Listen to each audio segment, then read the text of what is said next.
رسول اللہ صلی اللہ علیہ وآلہ وسلم کو یہ فرماتے ہوئے سنا کہ جس شخص کے ساتھ اللہ تعالیٰ بھلائی کا ارادہ کرے اسے دین کی سمجھ عنایت فرما دیتا ہے۔ میں تو محض تقسیم کرنے والا ہوں، دینے والا تو اللہ ہی ہے، اور یہ امت ہمیشہ اللہ کے حکم پر قائم رہے گی، اور جو شخص ان کی مخالفت کرے گا انہیں نقصان نہیں پہنچا سکے گا یہاں تک کہ اللہ کا حکم قیامت آ جائے اور یہ عالم فنا ہو جائے۔ حدیث نمبر 2۔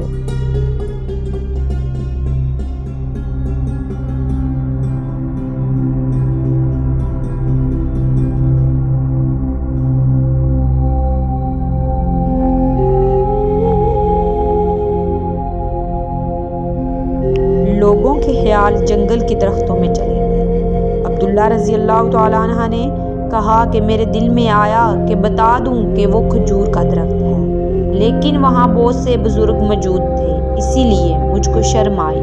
آخر صحابہ نے عرض کی، یا رسول اللہ صلی اللہ علیہ وآلہ وسلم آپ ہی بیان فرما دیجئے۔ آپ صلی اللہ علیہ وآلہ وسلم نے بتایا کہ وہ کھجور کا درخت ہے۔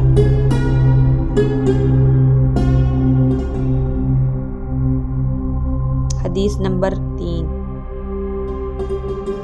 رسول اللہ صلی اللہ علیہ وآلہ وسلم کو یہ فرماتے ہوئے سنا کہ علامت قیامت میں سے یہ ہے کہ علم دین کم ہو جائے گا، جہل ظاہر ہو جائے گا، زنا بکثرت ہو جائے گا، عورتیں بڑھ جائیں گی اور مرد کم ہو جائیں گے، حتیٰ کہ 50 عورتوں کا نگران صرف ایک مرد رہ جائے۔ رسول اللہ صلی اللہ علیہ وآلہ وسلم کو یہ فرماتے ہوئے سنا کہ میں سو رہا تھا، اس حالت میں مجھے دودھ کا ایک پیالہ دیا گیا، میں نے خوب اچھی طرح پی لیا، حتیٰ کہ میں نے دیکھا کہ اس کی تازگی میرے ناخنوں سے نکل رہی ہے، پھر میں نے اپنا بچا ہوا دودھ عمر بن الخطاب کو دے دیا۔ صحابہ رضی اللہ تعالیٰ عنہ نے پوچھا، آپ نے اس کی کیا تعبیر لی؟ آپ صلی اللہ علیہ وآلہ وسلم نے فرمایا، علم۔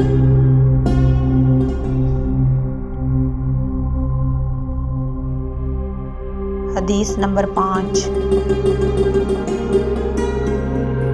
رسول اللہ صلی اللہ علیہ وآلہ وسلم کا ارشاد ہے کہ حسد صرف 2 باتوں میں جائز ہے، ایک تو اس شخص کے بارے میں جسے اللہ نے دولت دی ہو اور وہ اس دولت کو رائے حق میں خرچ کرنے پر قدرت رکھتا ہو، اور ایک اس شخص کے بارے میں جسے اللہ نے حکمت کی دولت سے نوازا ہو اور وہ اس کے ذریعے سے فیصلہ کرتا ہو اور لوگوں کو اس حکمت کی تعلیم دیتا ہو۔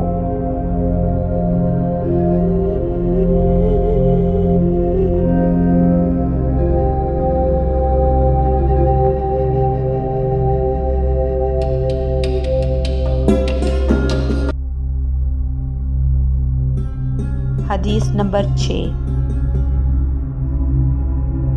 ایک سفر میں رسول اللہ صلی اللہ علیہ وآلہ وسلم ہم سے پیچھے رہ گئے، پھر آپ صلی اللہ علیہ وآلہ وسلم قریب پہنچے تو عصر کی نماز کا وقت ہو چکا تھا یا تنگ ہو گیا تھا اور ہم وضو کر رہے تھے۔ ہم اپنے پاؤں پر پانی کا ہاتھ پھیرنے لگے تو آپ نے بلند آواز سے فرمایا، آگ کے عذاب سے ان ایڑیوں کی جو خشکی رہ جائے خرابی ہے۔ یہ 2 مرتبہ فرمایا، پھر 3 مرتبہ فرمایا۔